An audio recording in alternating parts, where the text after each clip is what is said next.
আজকে angiotensin receptor blocker angiotensin receptor blocker কোনগুলো এবং তাদের মেকানিজম অফ অ্যাকশন, তাদের ফার্মাকোকাইনেটিক্স, ইউজ অ্যান্ড তাদের অ্যাডভার্স ইফেক্টগুলো জানতে হবে। এই অ্যাঞ্জিওটেনসিন রিসেপ্টর ব্লকার কোনগুলো? লোসারটন, ক্যান্ডেসারটন অ্যান্ড ইরবেসারটন। এগুলোর এখন মেকানিজম অফ অ্যাকশন জানতে হবে। অ্যাঞ্জিওটেনসিন রিসেপ্টর ব্লকার এর মেকানিজম অ্যাকশন জানার জন্য প্রথমে জানতে হবে অ্যাঞ্জিওটেনসিন রিসেপ্টর কী করে কাজ করে। অ্যাঞ্জিওটেনসিন 1কে অ্যাঞ্জিওটেনসিন 2তে কনভার্ট করে রেনিন, যেটা কিডনি থেকে আসে, আমরা সবাই জানি। এই অ্যাঞ্জিওটেনসিন 1কে আবার অ্যাঞ্জিওটেনসিন 2তে কনভার্ট করে ACE অর্থাৎ অ্যাঞ্জিওটেনসিন কনভার্টিং এনজাইম। এই অ্যাঞ্জিওটেনসিন 2 এর দুটো রিসেপ্টর, AT1 অ্যান্ড AT2। এই AT1কে কখনোই অ্যাঞ্জিওটেনসিন 1 ভাববে না কেউ। AT1 হলো অ্যাঞ্জিওটেনসিন 2 এর রিসেপ্টর। এই AT1টাই অ্যাঞ্জিওটেনসিন 2কে বেশি পরিমাণে মিডিয়েটেড করে। AT1-এরই বেশি অ্যাঞ্জিওটেনসিনের উপর এফেক্ট থাকে। এই অ্যাঞ্জিওটেনসিন 1 অ্যাঞ্জিওটেনসিন 2 এর সাথে ব্লক হয়ে অ্যাঞ্জিওটেনসিন 2কে মিডিয়েটেড করে। অ্যাঞ্জিওটেনসিন 2 তখন কি করে, যখন AT1 অ্যাঞ্জিওটেনসিন 2 এর সাথে যুক্ত হয় তখন অ্যাঞ্জিওটেনসিন 2 কী করে, vasoconstruction, aldosterone release and sympathetic nerve অ্যাক্টিভিটিটাকে বাড়িয়ে দেয়। আমরা সবাই জানি যদি ভেসোকনস্ট্রাকশন হয় তাহলে টোটাল পেরিফেরাল রেজিস্ট্যান্স বেড়ে যাবে, আর টোটাল পেরিফেরাল রেজিস্ট্যান্স বেড়ে গেলে বিপি বেড়ে যাবে। আবার অ্যালডোস্টেরন রিলিজ যদি বেড়ে যায় তো Na+H2O রিটেনশন বেড়ে যাবে। Na+H2O রিটেনশন যদি বেড়ে যায় তখন যদি ব্লাডে বা কিডনি আর্টারি বা ব্লাড ভেসেলে যদি Na+H2O রিটেনশন বেড়ে যায় তো ব্লাড ভলিউম বেড়ে যাবে, আর ব্লাড ভলিউম বেড়ে গেলে অটোমেটিকলি ব্লাড প্রেশারও বেড়ে যাবে। আর অন্যদিকে যদি সিম্প্যাথেটিক নার্ভস অ্যাক্টিভিটি বেড়ে যায় তাহলে সিম্প্যাথেটিক নার্ভ অ্যাক্টিভিটি বেড়ে গেলে ডাইরেক্টলিভাবে ভেসোকনস্ট্রাকশন, অ্যালডোস্টেরন রিলিজ সবই কন্ট্রোল করবে। এখন এই অ্যাঞ্জিওটেনসিন রিসেপ্টর ব্লকার A আর B কী করে, AT1কে অ্যাঞ্জিওটেনসিন 2 এর সাথে যুক্ত হতে বাধা দেয়। যদি AT1 অ্যাঞ্জিওটেনসিন 2 এর সাথে বাইন্ড না করতে পারে দেন অ্যাঞ্জিওটেনসিন 1 এই vasoconstruction, aldosterone release and sympathetic nerve অ্যাক্টিভিটিটাকে বাড়িয়ে দিতে পারবে না। So angiotensin receptor blocker angiotensin receptor blocker inhibit the binding of angiotensin to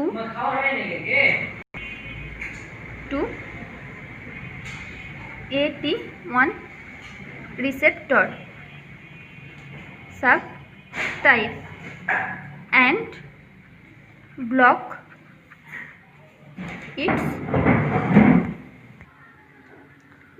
its action। অর্থাৎ AT1 অ্যাঞ্জিওটেনসিন 2 এর সাথে ব্লক হতে পারে না, আর অ্যাঞ্জিওটেনসিন 2 এর সাথে AT1 ব্লক না হলে এই ভেসোকনস্ট্রাকশন, অ্যালডোস্টেরন রিলিজ ইনক্রিজ আর সিম্প্যাথেটিক নার্ভ অ্যাক্টিভিটি ইনক্রিজ হতে পারে না। সুতরাং বিপি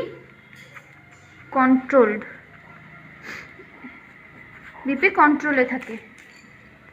দেন ফার্মাকোকাইনেটিক্স। অ্যাঞ্জিওটেনসিন রিসেপ্টর ব্লকার সাধারণত ওরালি অ্যাডমিনিস্ট্রেট করা হয়, ওরালি দেওয়া হয়। নেক্সট হলো adverse effect. Most important adverse effect হলো হাইপার ক্যালিমিয়া। যদি অ্যাঞ্জিওটেনসিন রিসেপ্টর ব্লকার দেওয়া হয় তবে কী হবে, ডিক্রিজ হয়ে যাচ্ছে অ্যালডোস্টেরন সিক্রেশন। আগেই বলেছি যে অ্যালডোস্টেরন সিক্রেশন ডিক্রিজ হয়ে যাচ্ছে। যদি অ্যালডোস্টেরন সিক্রেশন ডিক্রিজ হয়ে যায় তাহলে কি হবে, decrease delivery to sodium to distal nephron. Distal নেফ্রনে সোডিয়ামের ডেলিভারিটা ডিক্রিজ হয়ে যাচ্ছে। সোডিয়ামের ডেলিভারি যদি ডিক্রিজ হয় তাহলে কি হবে, অ্যাবনর্মাল কালেক্টিং টিউবুলস ফাংশন, অর্থাৎ কালেক্টিং টিউবুলস ঠিকঠাকভাবে তার কাজ করতে পারবে না। আর কালেক্টিং টিউবুলস যদি ঠিকঠাকভাবে তার কাজ না করতে পারে তখন এক্সেসিভ প্রোটিন ইনটেক হবে বা হাইপার ক্যালেমিয়া হবে। Another hypertension. Hypertension কীভাবে হয় সেটা পরে বলছি। আরও নজিয়া, ভমিটিং, হেডেক, র্যাশেস, আরও টেরাটোজেনিক সাইড এফেক্ট দেখা যায়।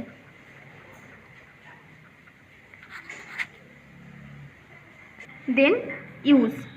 অ্যাঞ্জিওটেনসিন রিসেপ্টর ব্লকার কোন কোন কাজে ইউজ হয়, কোন কোন ডিজিজে। ফার্স্টলি হাইপার টেনশন, যে কারণে আমরা পড়ছি।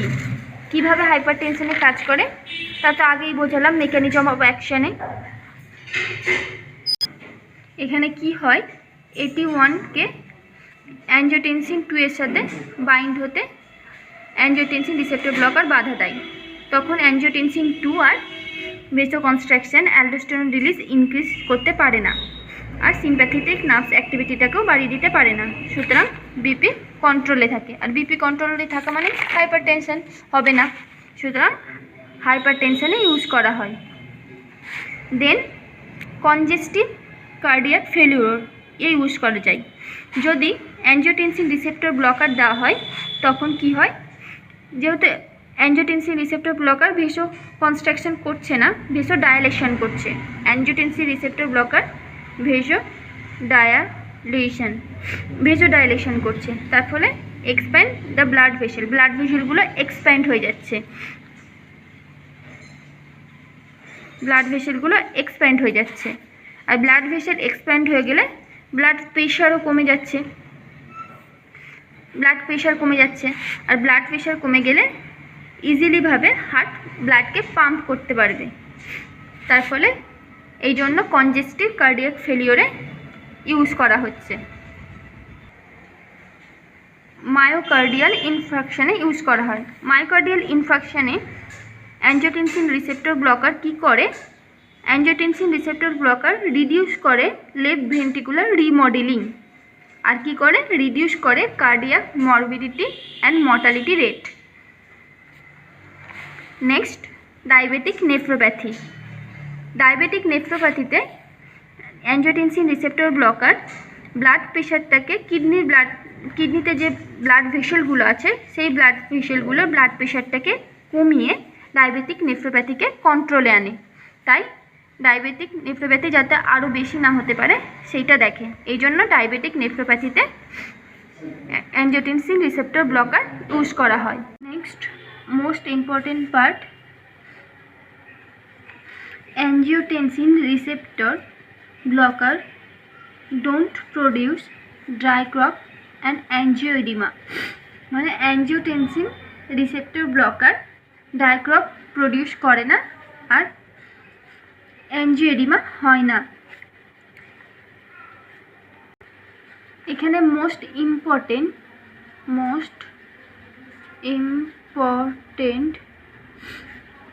রোল প্লে করে ব্রাডিকাইনিন। এবার এই ব্রাডিকাইনিন কীভাবে হয় এবং এই ব্রাডিকাইনিন কী করে প্রথমে আমরা তা জানব। হাই মলিকিউলার ওয়েট ক্যালিকেরিন থেকে ব্রাডিকাইনিন তৈরি হয়। এই ব্রাডিকাইনিন কী করে, construction of non vascular smooth muscle, construction করে নন ভাস্কুলার স্মুথ মাসেলগুলোকে। এই non vascular smooth muscle, constructions of non vascular smooth muscle, এই non vascular smooth muscle construction হওয়ার ফলে ব্রঙ্কো কনস্ট্রাকশন হয়, ব্রঙ্কো কনস্ট্রিকশন হচ্ছে, অর্থাৎ ব্রঙ্কিয়ালগুলো কনস্ট্রিক্ট করছে, তার ফলে কি হচ্ছে ডাইক্রফ। আবার কি করছে ব্রাডিকাইনিন, বেসাল পারমিবিলিটি ইনক্রিজ করছে, পেন ইনক্রিজ করে। কেন? Chronic pain due to the chronic inflammation, chronic ইনফ্ল্যামেশনের কারণে যে পেন হয় সেটাকে ইনক্রিজ করবে। আর ন্যাট্রিউরেসিস, ন্যাট্রিউরেসিসটা কি? ন্যাট্রিউরেসিস হলো process of sodium excoriation in the urine due the action of kidney, কিডনির ফাংশনের মাধ্যমে এই সোডিয়াম এক্সক্রিয়েশন, ইউরিনের মাধ্যমে সোডিয়াম এক্সক্রিয়েশন প্রসেসটাকে বলা হয় ন্যাট্রিউরেসিস। এবার এই ভেসাল পারমিবিলিটি যেহেতু ইনক্রিজ করছে আর ক্রনিক পেন হচ্ছে ডিউ টু ক্রনিক ইনফ্ল্যামেশন, এই দুটোর কারণে আবার কি হচ্ছে angioedema, swelling of face and neck.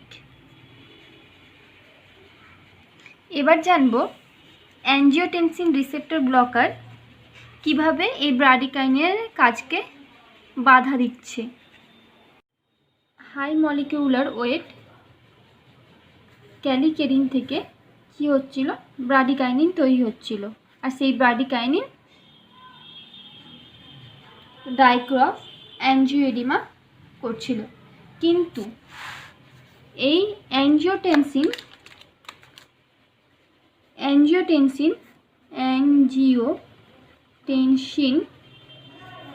Converting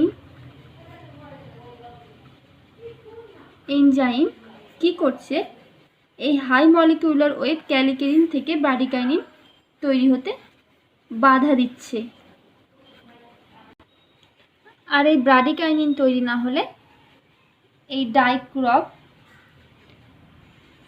ডাইক্রফ হবে না, অ্যাঞ্জিওএডিমা হবে না।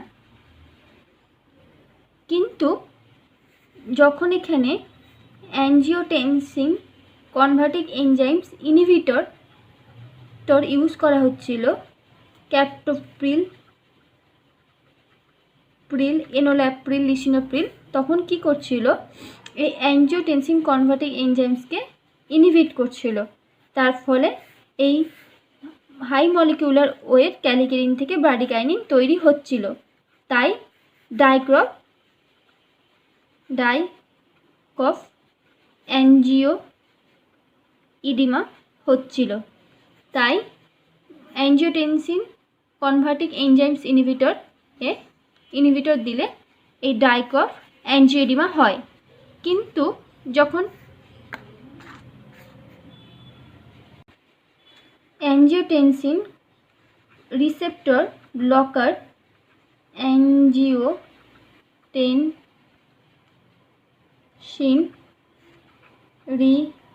রিসেপ্টর ব্লকার ইউজ করা হচ্ছে, তখন এই অ্যাঞ্জিওটেনসিন রিসেপ্টর ব্লকার এসি এর ওপর কোনো নেগেটিভ অ্যাকশন কাজ করে না। এসি অর্থাৎ অ্যাঞ্জিওটেনসিন কনভার্টিং এনজাইম নিজের কাজ করে মানে হাই মলিকিউলার ওয়েট ক্যালিকেরিন থেকে ব্রাডিকাইনিন